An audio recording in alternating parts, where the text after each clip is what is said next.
Just a heads up that this episode of Conversations with Tyler does contain some strong language, so listener discretion is advised. Conversations with Tyler is produced by the Mercatus Center at George Mason University, bridging the gap between academic ideas and real-world problems. Learn more at mercatus.org. For a full transcript of every conversation, enhanced with helpful links, visit conversationswithtyler.com.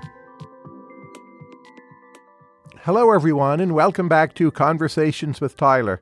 Today, I'm very pleased to be chatting with Mare Gaitskill, who is one of my very favorite contemporary writers. I love her books, Mare, Veronica, A Lost Cat, her essays, her short stories. Mare, welcome to Conversations with Tyler. Thank you.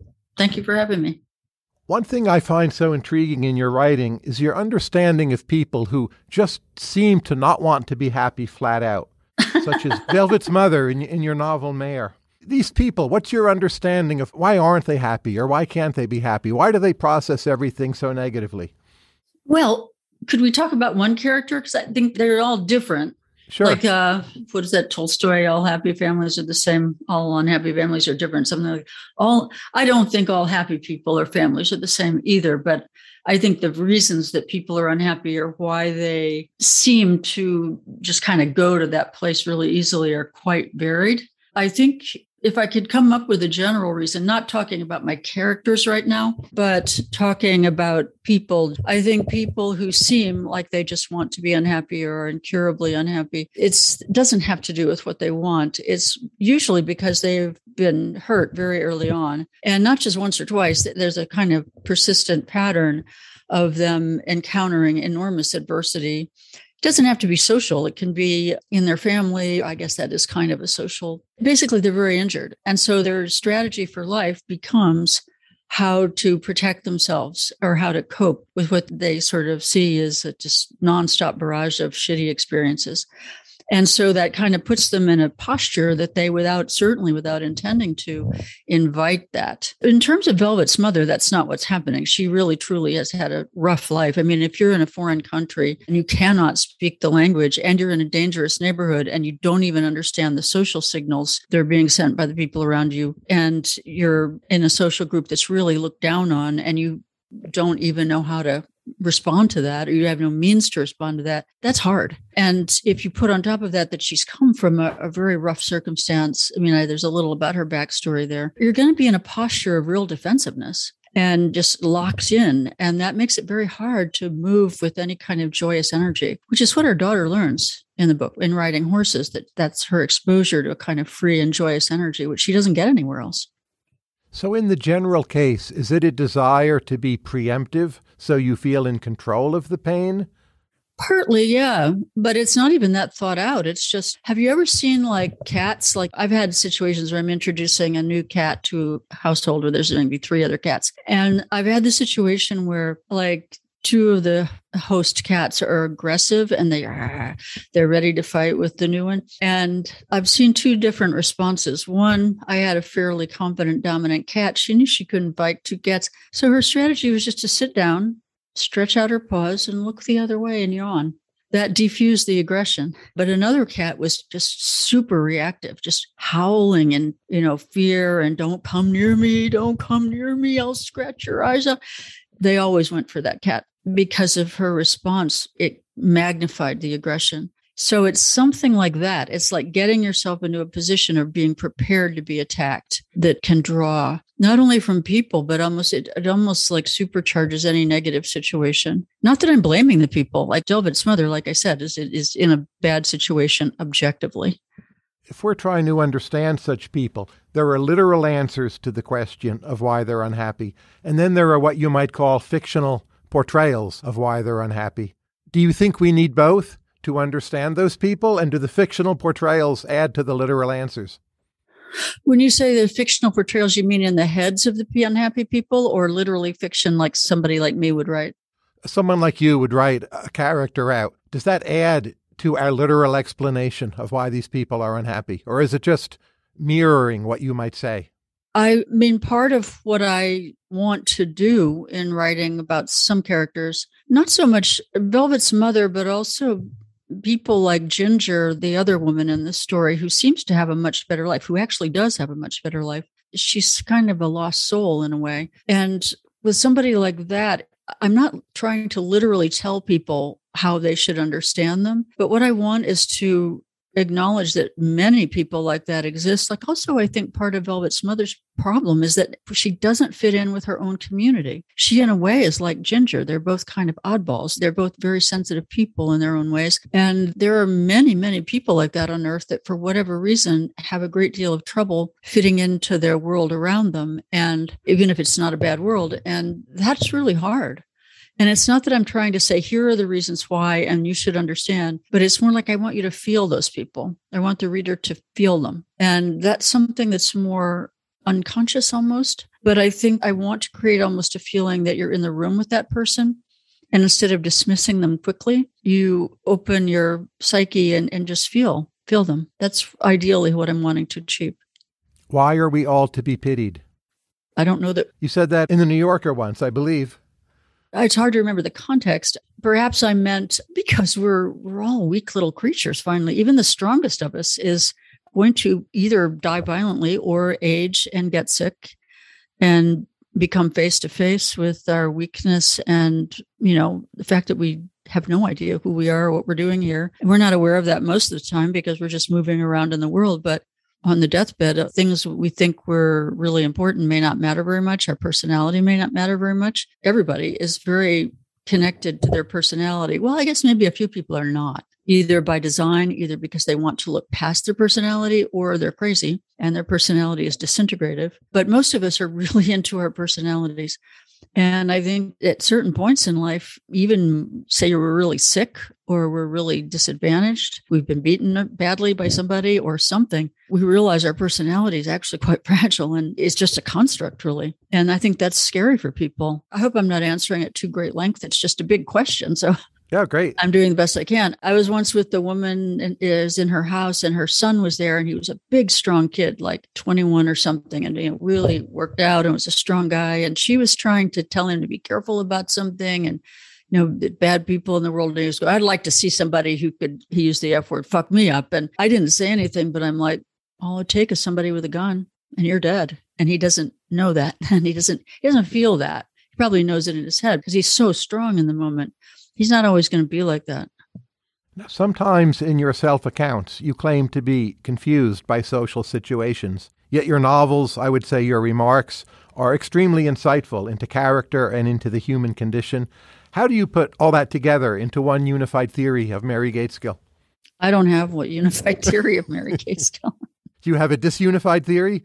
No, this is too complicated. That's too big a question. But it's certainly true that I'm often confused in social situations. Those are very different from sitting by yourself and writing. I can have a great deal of clarity if it's, either a character I've completely invented, or I'm writing partly from life, partly from fiction, or it's an essay about something that really happened. I'm just completely in my own point of view. I understand my own point of view, usually pretty well. But that's very different if you're in a room, even with two other people, and you're dealing with other people's, not just their point of view, but their whole psyche and presence and how the tone of voice. And plus then on top of that, if you don't know them, there's social rules and conventions. Those are what I have trouble with. I often don't read those correctly, though I'm much better at it than I used to be. So anyway, they're two different things. So that's how I may come off as, in fact, may be very knowing in my own writing, but it takes me a while to understand what's going on socially sometimes. As you know, many 19th century novels, they focus on social structures rather than individuals. Could you ever imagine writing such a novel?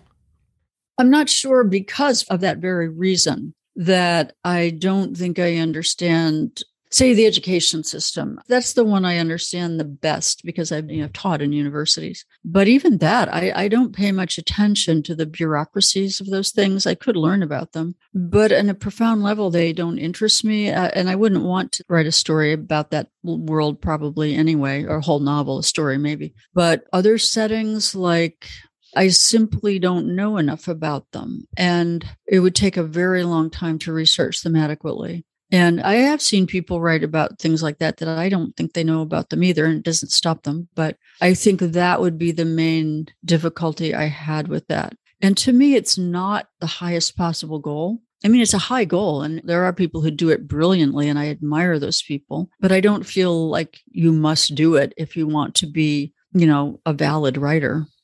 Here's a question from a reader, and I quote, "She has an amazing attention to the physical, you might say to sensual detail, the smoothness of a seashell, the hairiness of a horse's leg, the inherent virtue of a beautiful pair of flip-flops. How did she develop this quality?" End quote.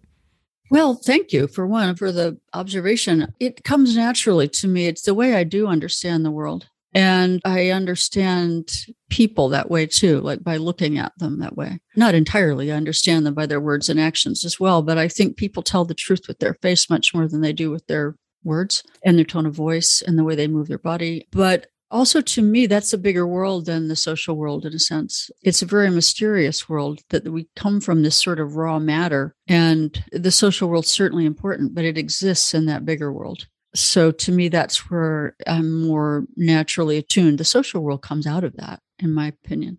And I feel like I claim to understand that natural world.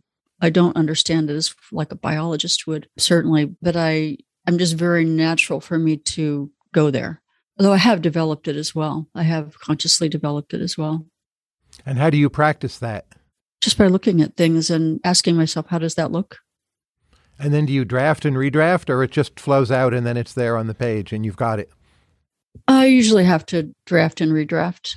It's very rare that I don't. You once quoted your therapist as saying, and I'm quoting him here, "People are just horrible. And the sooner you realize that, the happier you're going to be." What's your view?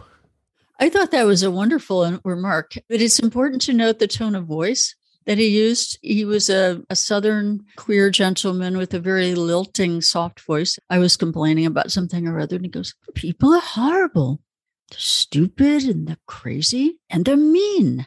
And the sooner you realize that, the better off you'll be. The more you're going to start enjoying life." And I just laughed because partly it was obviously he was being funny. It was a very gentle way of allowing my ranting and raving and acknowledging the truth of it. I mean, gee, I don't know how anybody could deny that. I mean, look at human history and some of the things that people do. But it was being very spacious about it and just saying, look, you have to accept reality. You can't expect people to be perfect or to be your idea of good or moral all the time. You're probably not either. This is what it is. So I thought that was kind of wisdom, actually. At the margin, what should we be doing more of to help troubled teenagers? More therapy, more medication, something else? Wow, you like to ask big questions. I could answer that if you presented me with an individual. I can't answer that. I mean, that's not my field for one thing, but even if it was, I don't know. I mean, I think the broadest answer that a lot of people, including professionals, would agree with is the problem is this can't be implemented. If there was a way to limit social media, I think that would help. If there was a way to get people more physically active and more grounded in their body. But, you can't have mass meditation classes for teenagers. And I can't picture that at all. You could try, but you see, people are so different. Like some kid might be very amenable to the idea of learning some kind of meditation technique or breathing technique or get interested in martial arts or something like that. But you can't sort of say this is what everybody needs to do. I think if there was a way to get people more grounded in their bodies, that would help and not so fixated on social media. But the problem is that I think no one can figure out how to implement something like that on a mass basis.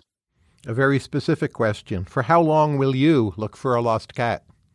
It depends. Again, on the situation. Like I looked for the one cat that I lost for months, probably about a year. Possibly even more than that. No, I think I actively looked for maybe 9 months, but I was still keeping my eye out for months after that. There was another cat I lost. Most of my cats, when I lose them, I find that they come back. But there was one I didn't, and that was really terrible. And I looked for a long time. Then there was another one. I didn't look as long for him, and I'm not sure why. Maybe a couple months. At what point do you feel justified in replacing the lost cat? You might still be looking, but you say, well, I need to move on. I'm going to get another cat. If this one comes back, I'll have an extra. I wouldn't justify it. It's just further what I feel compelled to do. What do you think of the people who clone their dead or missing cat to produce a replacement? This happens in South Korea fairly often, right? Put it this way, it's not something I understand. It's just not something I understand. Well, but if you miss your cat and you're attuned to the visual cues of your cat especially, and you want what you think will be the same cat all over again, I clone can't. I could not understand that as the same cat.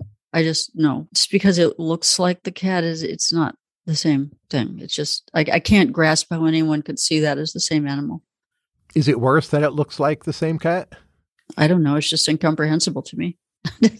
Should socially awkward people focus on writing online? Again, that would depend on the person. I think for some people, it might actually be very helpful to them for a while. If it helps them connect eventually to a physical world, then I think it's great. And I think some people that might be, say, somebody who lives in a place where there's no one who shares their sexual orientation, and their sexual orientation, say they're queer, and it's not an accepted thing to be where you live. So you go online, you find people like yourself, and you realize, if I go to a different place, here's some people I could know ahead of time. That's great. Or even if you're, in a more subtle situation where you don't belong in some discrete category that's looked down on, but you are just really awkward and you have a hard time meeting people and fitting in, it might be good for you to be online for a while to, just to feel like, oh, there's other people here I can connect with. I can connect with other human beings. If that supports you in somehow getting out in the world, then I think it's excellent. But if, like, you're like many people we read about, that becomes the only thing you do, and it actually makes it harder for you to connect with real people, obviously that is a disaster. And apparently that happens a lot. What are the dangers in getting such rapid feedback on your writing all the time, if you're writing online? I am.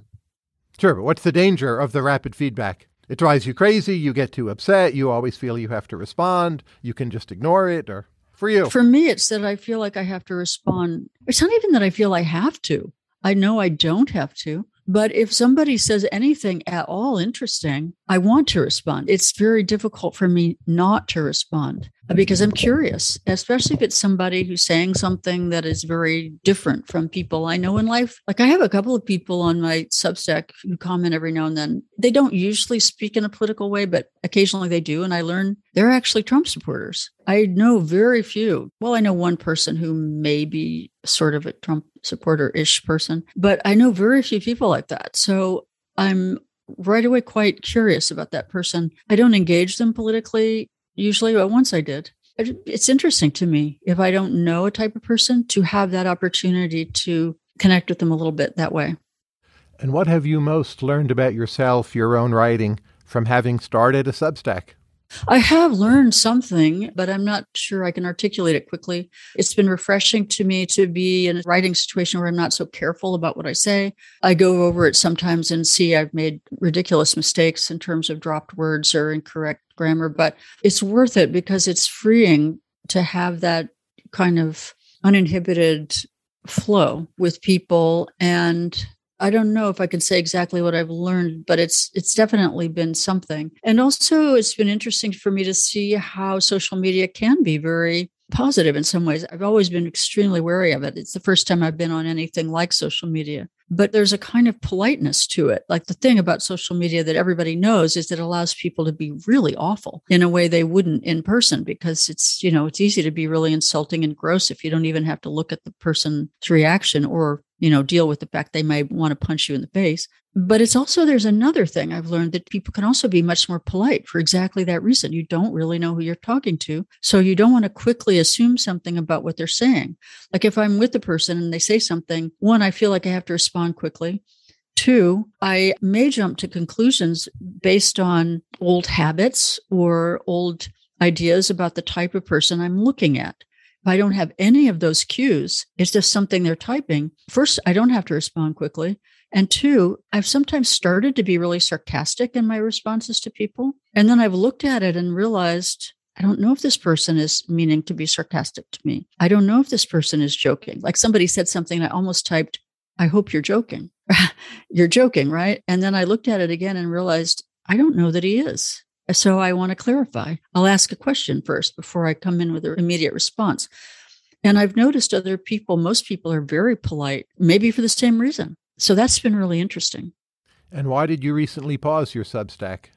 here's the down part of it. To get the quick responses does sort of supercharge my mind in a way that's both good and bad. It's stimulating, but sometimes it's stimulating in a way that's weird. Like it's kind of jangling, like it's almost like your brain electricity is crossed with other people's. And it's just kind of like, it's too much. And it doesn't have the grounding quality that it would if you were actually seeing those people and talking over drinks or something. There's a physical reality that comes from just being with people. Even if there's a lot of stimulation, there's something that's hard to articulate that's an animal quality of comfort if you're really with them. Even if you're quarreling with them, it's still that grounded, real quality. And you don't have that when you're just communicating online. And it's just this kind of electrical connection, which is, to me, a little jarring. And I think it is for a lot of people. Like, I thought maybe it's just because I was old and not used to it. But when I publish that, I need to stop because I'm getting overstimulated. A lot of younger people, like former students, emailed me and said, yeah, that's how I feel. That surprised me. Why is Lolita such an intriguing novel for you?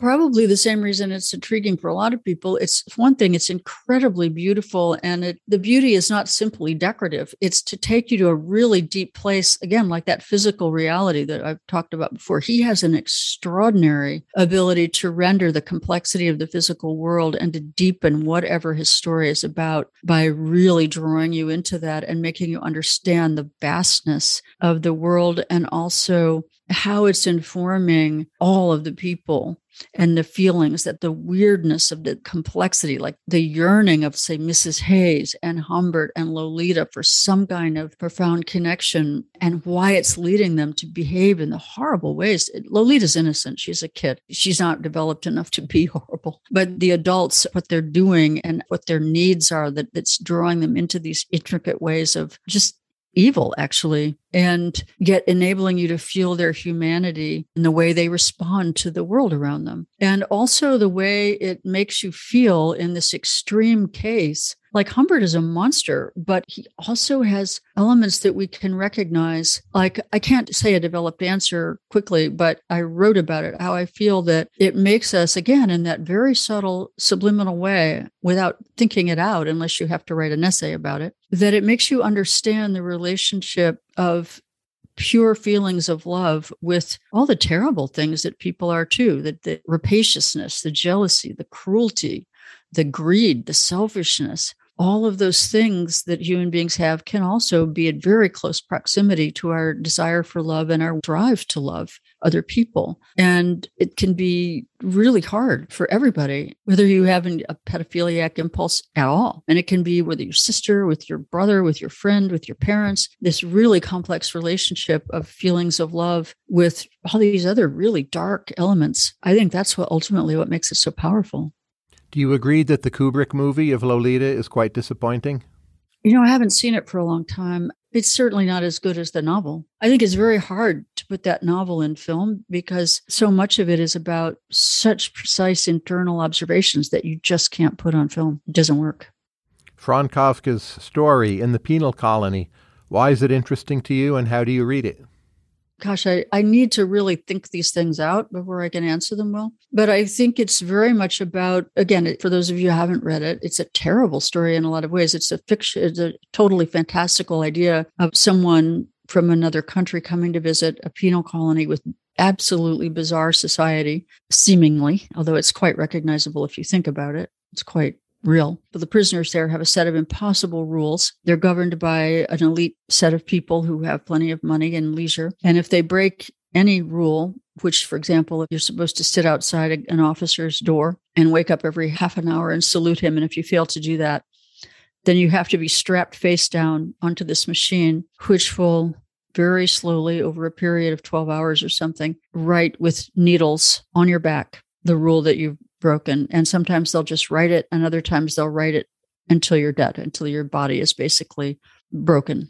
And the main character is a guy who just loves this machine, thinks it's the most beautiful, holy thing in the world. And he's enraged because the liberals in his society are trying to banish the punishment. And he's trying to persuade the visitor to write something or to say something that will make them realize we must maintain this sacred institution of torturing people to death in front of a crowd, including children. And I mean, that sounds familiar right away when you think of like medieval times or, times in history when people have been tortured to death.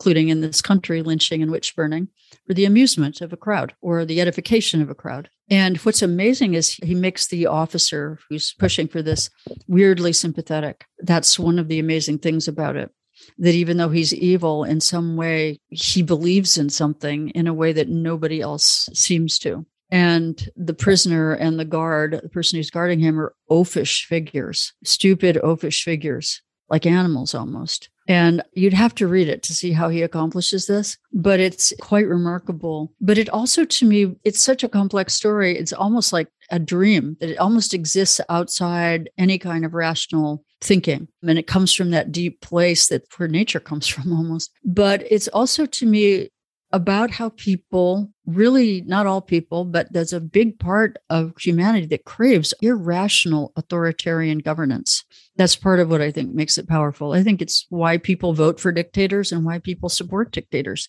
Some people crave that. It's beyond dominance. It's just someone telling them what to do and having a heavy hand that will govern them in a way that's truly brutal. Some people want that. And it isn't about masochism in a sexual way. It's beyond that. It's very weird. Which do you think are the best Norman Mailer writings? Well, I haven't read all of them. I haven't read, for example, The Executioner Song, which some people think is his best, although other people think he actually got somebody else to write that. I have no idea. The first half is amazing, I think, but then it somewhat falls apart. But I think it's real Mailer, and it's worth reading. Oh, yeah, I should. I'm very poorly read for a writer, actually. I actually love The Naked and the Dead. It's nowhere near as sophisticated as his other writings or as weird, but it's quite powerful and beautiful, especially the opening innocence of this soldier who's getting off the boat and has no idea what he's walking into and gets shot within moments. Anyway, I really liked Armies of the Night, and it's a horrible book in some ways, but I really have enjoyed American Dream. It's so kooky. Some other ones that I'm finding difficult to call up. Oh, The Fight, I thought was very interesting. I don't know if I think it's great. It's interesting and has some great moments. Harlot's Ghost is surprisingly good, I think. You feel it has to be too long, but somehow it isn't. Yeah. If you think about your own writings, there's some kind of inner body to them that makes them appealing to other people. Do you have a self-conception of what that inner body is? You mean a strong character? There's some kind of strength on the page or vividness of feeling that I think sets you apart from any other writers. Just what's your self-understanding of that?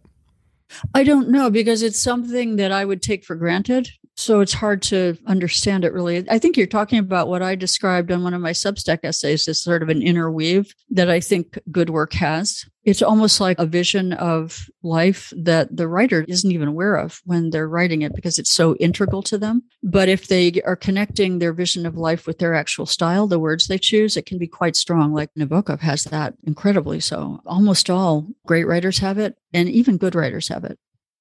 Now, in some of your writing, there is sex, not sexual scenes explicitly. But if you think about Victorian novels, they pretty much always avoid the sex. Does that make them inherently flawed? No. And I think that even Victorian novels, it's there. Like a first thing that pops into mind is Bleak House. You don't think Dickens is a sexual writer at all, but he is. He doesn't do it explicitly, but Lady Deadlock, have you read that book? Sure, I love that book. It's one of my favorites. Lady Deadlock is a very erotic figure. Her intense female strength, her intense masking, the idea that she's always hiding something. She's like a Diana Rigg figure in The Avengers. Emma Peel, older people might get that reference. She's super elegant. And the lawyer, the guy, Tulkinghorn, I think his name is, who decides to expose her, like their conversation is quite highly eroticized in a kind of S&M way. Or I'm trying to think of somebody else. The name is escaping me. Edith Wharton. One of her books, I remember, House of Mirth. The interplay between the male characters and the female heroine, it definitely you get a sense of masculine power and feminine response. I remember being subtly eroticized. Henry James, oh my goodness, everybody knows Turn of the Screw is heavily eroticized. So I think there's quite a lot you can do with very subtle means without overtly referring to sexuality. Do you ever read children's books? Yes. Young adult fiction? Sometimes. Like a few years ago, I read the entire His Dark Materials trilogy, and I really enjoyed that. What do you think is your most unusual yet successful reading habit? I don't think I have any unusual reading habits. Some general questions. At what age is it too old to get a tattoo? I've never thought about that. I don't have a tattoo. Nor do I. I feel I'm too old for one also. Yeah. I mean, the problem is as you get older, you're probably going to be covering more of your body. It would be less visually appealing on old skin. But if you want to get it just purely for yourself and no one else will ever see it, I guess you're never too old. But I don't really have an opinion. What do you think should be the ground rules for when you should be able to write about other people in fiction without their permission? So we all know Knausgaard, right? A lot of his family got quite mad at him. Some of them were not talking to him because he wrote about them so openly. It's a fictional work, but it's fiction and it's not fiction, right? Well, my own personal ground rules are, well, it depends if you're speaking to the person or not, or also if you know how to find them. I've once at least, and I've probably done it more than once, wrote about somebody who they were in my past and I actually didn't know how to locate them. It would be easier now, but I'm not even on Facebook. And also they may not be on Facebook either. So I went ahead and wrote about her and she got in touch with me later, really hopping mad. And I felt bad, but I explained it to her. To me, the character wasn't really you, which is, people never believe it when you say that. But in this case, it was actually true. Yes, she was based on you, but also I didn't know how to reach you. And also she'd changed her name legally. So that made it even harder. But normally what I would do if I'm on speaking terms with them, if I'm not, it's a different story, is I write it first. I don't ask their permission first. That's a can of worms. But I write it first and then I show it to them. And I ask, is there anything you really want me to change? And normally people are quite reasonable. They appreciate it that you ask them. They'll say this and this and this. And usually it's been things I'm okay changing. I don't think anyone's ever asked me to change something that I just absolutely felt it would ruin the piece. So those are my ground rules.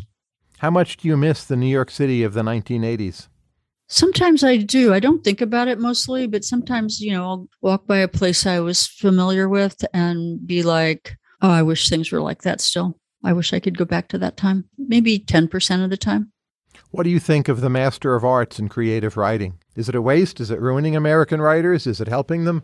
Is it irrelevant? Well, it depends on the person. I hate to keep saying that, but I really believe that.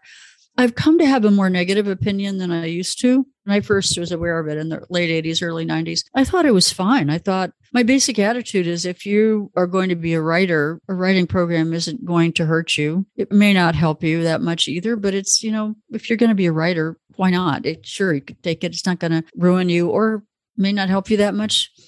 But I always thought it was silly, people saying it's going to ruin American writers. It's going to make it uniform. They're going to be grinding out people, cookie cutter. That I don't think is true at all. Writers who work in these programs, you're not interested in making people write like you. You couldn't. Why would you want to do that? It's impossible, and it would be exhausting to try. And people are going to respond to your comments differently. That's ridiculous to think that. First, I do want to say that also my basic feeling about them at the beginning was some people do not belong in those programs. It's not going to help them. It just confuses them. I would not have liked a writing program when I was younger. It would have simply confused me. Some people do not thrive in a workshop environment. It intimidates them. There are certain people who will dominate the workshop just naturally. Some people kind of fade in the background. Some people don't like that. Some people, though, it's great. They love it. They love the quick feedback. It focuses them on their work really well. They thrive. So some people it's great for. But what I have come to think is negative about it is the fact that people think they've got to do it. And even some editors, I think, expect that people have gone through this program. And that, I think, is quite destructive because of the reason I just said. For some people, they don't do well in it and it doesn't help them. And it's expensive. And even if it's not expensive, a lot of programs do have a lot of leeway. They let people in with a lot of stipend and a lot of help. But still, it's going to cost them money because they're not going to be working while they're in that program, or they're going to be teaching to make up for the fact that they're not paying. That's hard. The best case scenario, they learn a skill that they can later use. But if they're not a person who ever wants to be in academia, they never get a teaching job. That's a worthless skill. It's a demanding of their energy. And again, they're going to get into debt one way or the other. And they may get nothing out of this. And they've gone into debt and basically wasted 2 or 3 years of their life. That's a danger. And I think a lot of people don't realize that I may not be a person who can get something out of this, and I do not have to go through this program. You don't have to do that to be a writer. And I think many people, I've heard people say this, you've got to do this if you want to be a writer. That I think is really destructive. As an undergraduate, why didn't you fit into University of Michigan? What makes you think I didn't? Oh, I think you said somewhere and you left, right? No, So you just finished and you were happy there. Nope. It was mainly because I was older. I didn't share the experiences. Like I had gone to community college first. And even then I got into it older because I didn't graduate from high school. And so I came with a different background than most people. I had lived on my own for years. I had had experiences that most people, undergraduates, I didn't hang out with most undergraduates at all. I was friends with older people who were either graduate students or were people who were just hanging out in Ann Arbor because they'd graduated and they hadn't figured out what else they wanted to do. But even them, I just came from a completely different place. I had worked as a stripper. I had had just a very different experience. I didn't come from, high school and coming right from my parents' house to the university. But some of the people who were living in Ann Arbor didn't come from that either. They had also been supporting themselves in the world for a while as well. So it wasn't like I was radically different from those people. But yeah, they were differences. Working as a stripper, what do you think you learned about men? Well, first I should say that the kind of strip club I was working in was quite different from what people most think of now. It wasn't like a lap dancing place. There was only one woman on stage at a time. So it wasn't like there were three women and they were moving through the audience and, having a lot of physical contact with men. There was no pole dancing, which I think is awesome, by the way. Pole dancing can be quite amazing. The women didn't have to do that. It was nowhere near as demanding. They just basically went up on stage by themselves, walked back and forth, smiled at people or didn't, and created a persona. And what I learned, I guess, in this very particular setting, this would not apply in kind of a lap dancing venue, that men can be quite romantic about women in that situation, that they sometimes would fall in love with a persona that a certain woman would have. And the women would create, not all of the women, some women just went on there, they danced around, did their thing, that was it. But the most popular strippers, it wasn't about being beautiful. Nobody had artificial breasts. The most popular women were women who were either very flirtatious. Some of them were very plain. They weren't that pretty, but they clearly loved being there. They loved the attention. They would look at the men, they would smile at them, and the men would feel like, she's a girl I could date. She likes me. And they really enjoyed that. They enjoyed the fact that she enjoyed what she was doing. And then there were the beauties. There were some beautiful women who weren't so flirtatious, but they cared about what they were doing. There was one girl, really beautiful, like really just gorgeous woman. And she didn't make eye contact. She didn't flirt, but she was really obviously into creating this mystique. She put a lot of effort into her show. She used feathers and feathery boas, and she thought about her music. And the men loved her because for the same reason. They felt she was really into what she was doing and she wanted to do it for them. And I learned that men could be really, they weren't just about tits and ass. They wanted to have this kind of romantic fantasy set forth, and they wanted to know that the woman cared about it or that she was just in it because she was really into it and liked them. And I didn't know that. And some of them could be really crude and gross, like at late night if they came in drunk, and they could be horrible. But that I already knew. I knew that men could be ugly and gross and really disrespectful. Those men often got thrown out, by the way, if they were too much. There was bouncers there. But I didn't know about the other side of it, that really romantic, longing side of masculinity. I hadn't really known that yet. On an individual basis, yes, but not on a kind of group level. How have your views about sexual permissiveness changed since the 1990s? Social views have changed a great deal. In your case?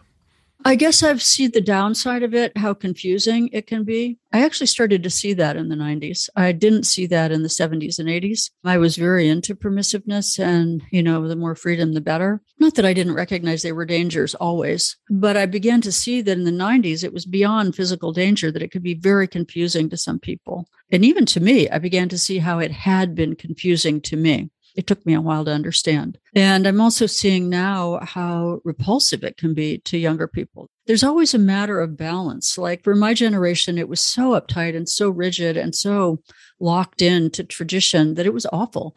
So that's how the kind of extreme permissiveness happened. But then I think there's been a reaction to the extreme permissiveness. And wait a minute, this is not okay to just be saying whatever you want and grabbing people. And there's a real downside to that. The most powerful people are going to, not even socially powerful, but physically powerful, take advantage of that. And, not everybody is going to be able to deal with that. So wait, put the brakes on. I don't like this. We don't like this.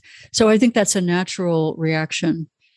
What did you learn working in the Strand bookstore in New York City? That there's a lot of different ways to be in the workplace. That there was a workplace that allowed people to be themselves in a big way, to dress however they wanted, and that can really work for some people. And it can work for some customers. Some customers like that kind of environment where you walk in and you might be dealing with somebody dressed in their pajamas and their hair standing out to there and weird makeup. And you're just going to say, go find it yourself. And what was your job in the Strand? I was a typist. I was in the basement typing up orders. What are your favorite parts about now living in the Hudson Valley? Oh, just the sheer beautifulness of it. It's a beautiful place. How long have you lived there? Off and on since 98. What would be your self-account of how you have kept your curiosity and intellectual vitality for so long? I don't know if I have kept it. It feels like it's sagging down to my knees. The people who have lost it don't feel that way, I would note. Really? I think so.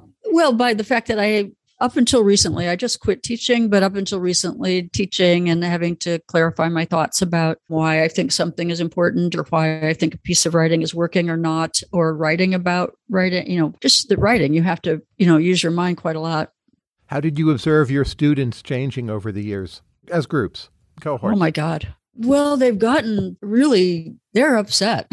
They're really sometimes quite aggressive, and they really need you to express things in a very conformist way. A lot of people, not all students, some students really are still very open-minded and questing and want to know a lot about a lot of different ways of looking at things. But some of them are very rigid now, and really, like I handed out a piece of writing by an African-American critic, very well known, named Hilton Alls. He was writing about Flannery O'Connor, who he loves. And on the first page, you see the N-word. And they didn't know that he was African-American right away. And they saw the N-word. And one of them says, on the first page, there's the N-word. And I'm like, honestly, I think in fiction, personally, I don't have a problem with anybody using that word. But, my God, he ought to be able to use that word. And they were just so rattled by seeing it. And they didn't quarrel with it eventually. As I, explained, read the whole piece. There's a lot of context to this, but they're so reactive to certain words, or even the word retard. It appeared in a story and they were upset by that. And I'm like, it's a story about kids. They would use that word.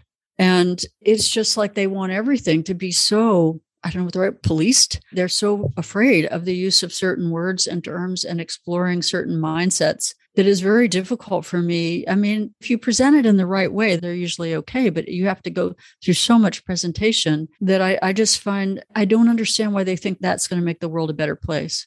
I understand the impulse. I respect the impulse to want to make the world a better place and to stop insulting and attacking people who are already being insulted and attacked. I understand where it came from. There used to be a lot of unchecked, gross racism sometimes in schools. I could tell you stories about that. So I understand the impulse. But this sort of really nitpicking, minute over-policing of language is just a nightmare. And also, the idea that most trans students are not like this. Most trans students, if you use the wrong pronoun, they'll correct you, but they don't really care that much. They get it. You just forgot. But one person I had recently didn't actually clarify. You get a piece of paper with their picture, how they want to be referred to in terms of pronouns, how they identify. She did not identify as a trans person. She identified as non-binary, and she did not specify what pronoun. So some people who identify that way aren't particular about it. They're fine with how you're responding to them, how they present. She presented as a female. So I called her that, and she didn't correct me. In her student evaluation, she was really angry that I didn't support her trans identity. Well, she didn't identify that way. So it's like, that is a very strange mentality to me. And also she could have, if she'd emailed me and said for her to be called they, there, I would have done it. She said she was afraid to do that because I was just such an aggressive person. I don't understand that. She didn't even try. And I don't believe she was cringing in terror before my incredibly aggressive personality, because she would know that if she complained about that to the administration, they would have been all over me. So that's a mentality that I see a lot now, that it's not just that they want to be called a different pronoun than has been the norm for a long time. It's that somebody like that person will act as if they have no power in the situation and that they're too afraid to say anything to you or unable for whatever reason. That is bewildering to me. And I encountered that type, not just in terms of pronouns, but just generally. People who don't seem to feel they can express themselves and then blame you for it. That is very new. And that is what I find more disturbing than anything. Closing question. What will you do next? Just continue to write. A novel, short stories, essays? I'm working right now on an essay and a story. Great. And readers that they want to find out about you, they can go to Amazon, Barnes & Noble, Google your name, independent booksellers, Mare Gaitskill Substack. Anything else? Yeah, actually, Substack is probably, it's more labor intensive, but that would be a quick way to get to know me, picking one of them and reading that. Mare Gaitskill, thank you very much. Thank you. Thanks for listening to Conversations with Tyler. You can subscribe to the show on Apple Podcasts, Spotify, or your favorite podcast app. If you like this podcast, please consider giving us a rating and leaving a review. This helps other listeners find the show. On Twitter, I'm @TylerCowan, and the show is @CowanConvos. Until next time, please keep listening and learning.